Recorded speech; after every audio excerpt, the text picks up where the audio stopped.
Persidangan dan pameran pertengahan tahun Brunei atau Brunei MICE diteruskan dengan Minggu Teknologi Digital. Minggu Teknologi Digital mengetengahkan pelbagai acara berbentuk pameran, persidangan, dialog dan pertandingan yang memfokuskan kepada perkembangan dan potensi teknologi digital.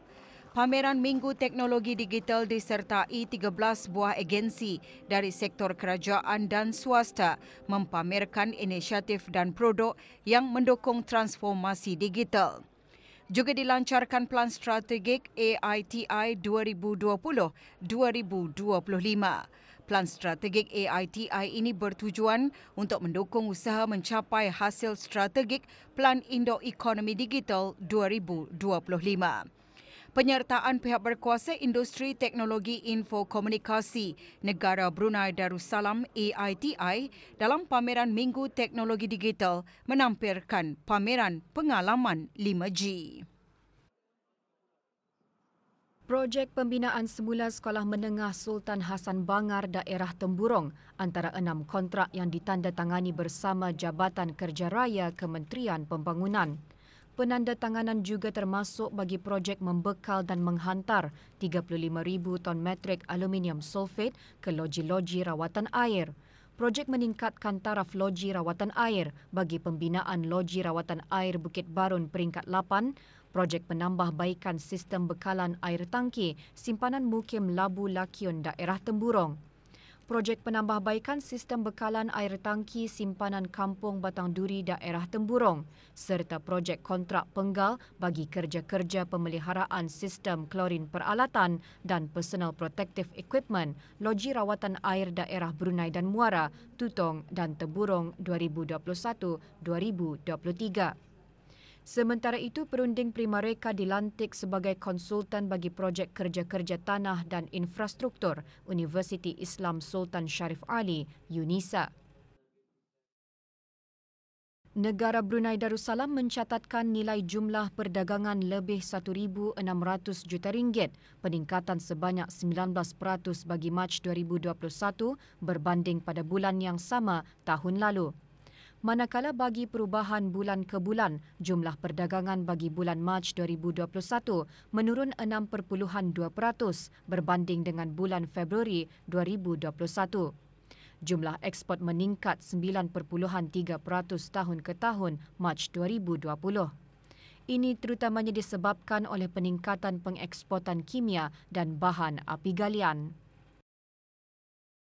Peningkatan pengeksportan bahan api galian didorong oleh peningkatan pengeksportan minyak mentah disebabkan oleh peningkatan harga purata kepada $66.68 setong bagi bulan Mac tahun ini berbanding $39.81 setong pada bulan yang sama tahun lalu. Sementara itu, pengeksportan gas cecair asli pula menurun dan selaras dengan penurunan purata harga ekspor yang menurun kepada $7.01 per AMBTU bagi Mac 2021. Pasaran ekspor utama pada bulan Mac 2021 adalah Singapura, diikuti oleh Republik Rakyat China dan Jepun. Bagi import pula, jumlah nilai menunjukkan peningkatan bagi Mac 2021 daripada berbanding bulan yang sama pada tahun 2020. Ini disebabkan oleh peningkatan import bahan api galian. Selain itu, peningkatan import juga disebabkan oleh peningkatan import jentera dan kelengkapan pengangkutan, barang-barang keluaran kilang, makanan dan kimia. 5 komoditi import utama pada bulan ini adalah bahan api galian diikuti oleh jentera dan kelengkapan pengangkutan, makanan, barang-barang keluaran kilang, kimia dan pelbagai barang keluaran kilang. Mengikut kategori penggunaan akhir, import barang perantaraan menyumbang sebanyak 59.1% dari jumlah import diikuti oleh import barang modal dan barang penggunaan. Dari segi import mengikut rakan dagangan, sumbangan terbesar adalah dari Malaysia, diikuti oleh Rusia dan Australia. Import dari Malaysia, Rusia dan Australia kebanyakannya adalah bahan api galian. Perangkaan perdagangan barangan antarabangsa bagi negara Brunei Darussalam menggunakan General System bagi merekodkan perangkaan perdagangan yang meliputi import, ekspor domestik dan ekspor semula. Mesyuarat Menteri-Menteri ASEAN mengenai tenaga AMEM, pertukaran pendidikan dan latihan secara meluas mengenai peranan gas asli dalam memajukan peralihan tenaga karbon rendah, pertubuhan tenaga dan kerjasama pertubuhan perubahan iklim mengenai isu-isu tenaga dan penubuhan program interaksi tenaga ASEAN adalah 3 inisiatif yang dihasilkan oleh negara Brunei Darussalam pada tahun ini. Ketiga-tiga inisiatif tersebut bertujuan mengukuhkan lagi kerjasama AMEM dalam memupuk pertumbuhan ekonomi dan pembangunan mampan bagi kehidupan penduduk ASEAN. Perkara tersebut disentuh semasa pembukaan mesyuarat para pegawai kanan mengenai tenaga SOME. Inisiatif-inisiatif tersebut juga akan menambah nilai dan memberikan momentum kukuh untuk pelaksanaan tahun pertama Pelan Tindakan ASEAN bagi Kerjasama Tenaga APAEC fasa kedua 2021-2025 dalam memajukan agenda peralihan tenaga karbon rendah dalam AMEM. Perkembangan dalam pelaksanaan perjanjian perdagangan bebas dan inisiatif lain bagi mengukuhkan lagi kerjasama perdagangan dan pelaburan antara ASEAN dan rakan dialog antara yang dibincangkan semasa mesyuarat konsultasi pegawai-pegawai ekonomi kanan SEOM ASEAN bersama rakan-rakan dialog. Dalam mesyuarat konsultasi SEOM Amerika Syarikat ke-33 antara lain membincangkan perkembangan terkini pelaksanaan penyusunan rangka kerja pelaburan dan perdagangan ASEAN Amerika Syarikat. Sementara dalam konsultasi SEOM Kanada ke-13 mengambil maklum perkembangan kertas rujukan bagi potensi perjanjian perdagangan bebas ASEAN-Kanada dan membincangkan aktiviti pembangunan kapasiti yang berpotensi dimanfaatkan. Dalam konsultasi SEOM Plus 3 ke-37, dalam pada itu membincangkan draft program kerjasama ekonomi ASEAN Plus 3 2021 dan bertukar-tukar pandangan mengenai kemungkinan skop kerjasama lain di bawah platform ASEAN Plus 3. Smartest Bijak Cafe memberikan peluang kepada kalangan dewasa autisme untuk meraih pendapatan asas seterusnya menjalani kehidupan dengan lebih baik. Terletak di kolam renang Anggrek Desa, ia merupakan perluasan bistro dan kafe Semata Brunei. Di bawah perusahaan sosial Semata Brunei, kesemua kaki tangan kafe ini adalah di kalangan autisme. Kafe ini dibuka kepada orang ramai setiap hari dari pukul 9 pagi hingga 5 petang. Kecuali hari Jumaat ditutup pada pukul 12 tengah hari hingga 3 petang. Kawasan lapang kompleks Yayasan Sultan Haji Hassanal Bolkiah sentiasa berusaha menarik pengunjung di samping membantu para pengusaha tempatan untuk menawarkan barangan dan produk mereka. Kali ini acara yang dikenali sebagai Yayasan Food Street diadakan selama 3 bulan di tempat berkenaan. Dianjurkan oleh Kompleks Yayasan Sultan Haji Hassanal Bolkiah, Yayasan Food Street ini berkonsepkan halaman moden dengan sentuhan klasik. Ia dibukakan bagi kunjungan orang ramai pada setiap hari Selasa sehingga Sabtu mulai pukul 4 petang hingga 10 malam. Manakala pada hari Ahad pula Food Street dibuka dari pukul 6 pagi hingga 10 malam. Selain gerai makanan, kemudahan lain juga disediakan seperti permainan dan tempat makan.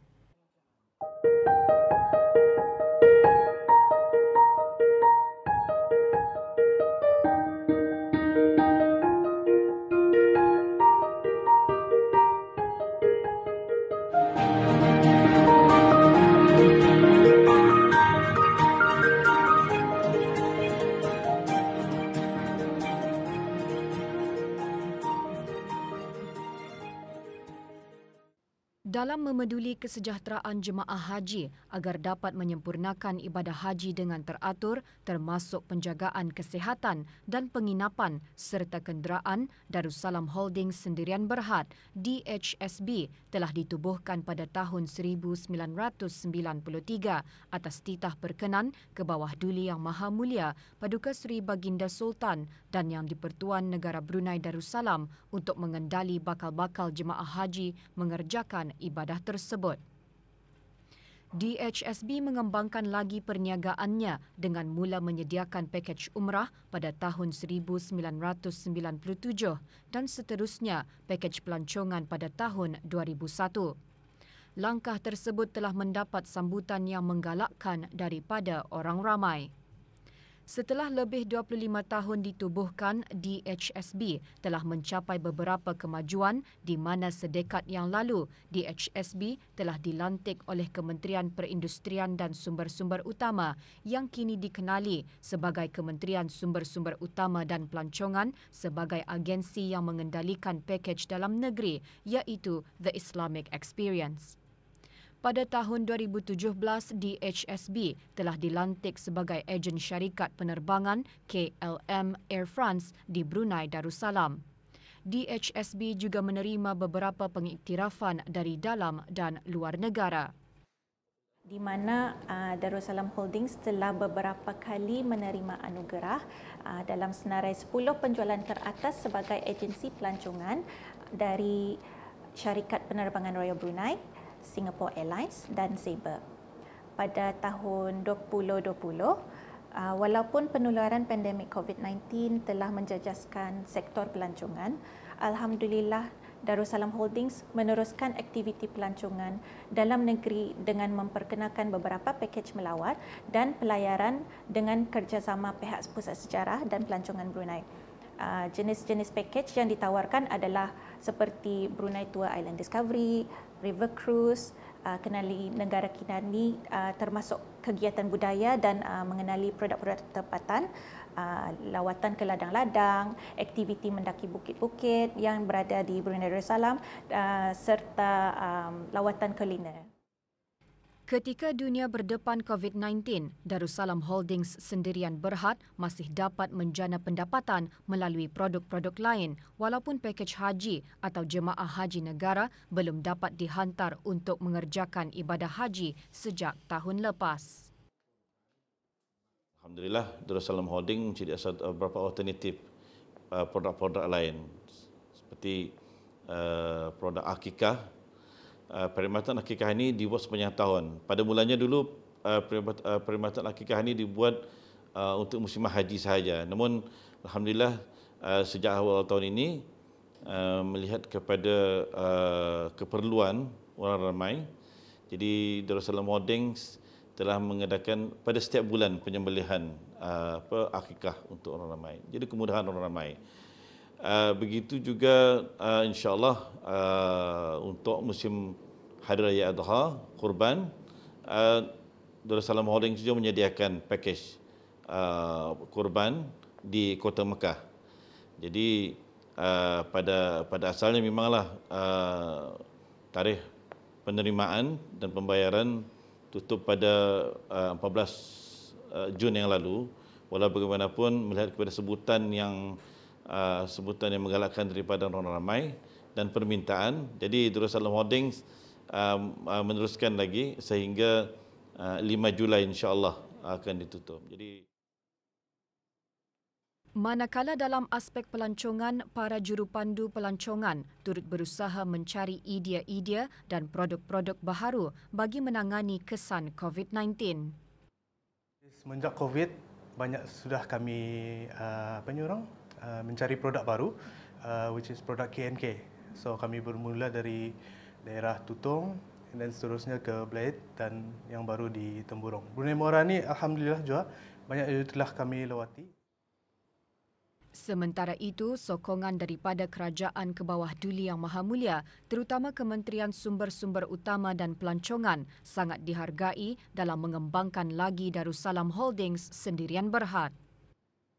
Terima kasih kepada Kerajaan ke bawah Duli Yang Maha Mulia, khususnya Kementerian Sumber-Sumber Utama dan Pelancongan kerana telah memberikan peluang untuk Darussalam Holdings mengusahakan sektor pelancongan.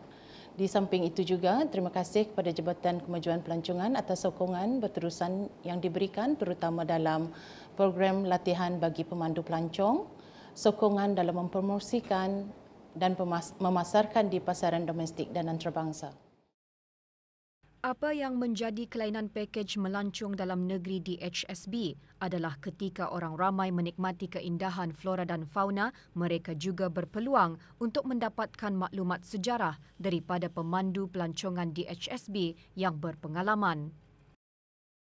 Kepada orang ramai yang berhasrat mengikuti apa jua perkhidmatan Darussalam Holdings, bolehlah melayari laman web Darussalam Holdings atau melalui laman sosial media Darussalam Holdings, Darussalam Travel and Tours atau Darussalam Haji dan Umrah.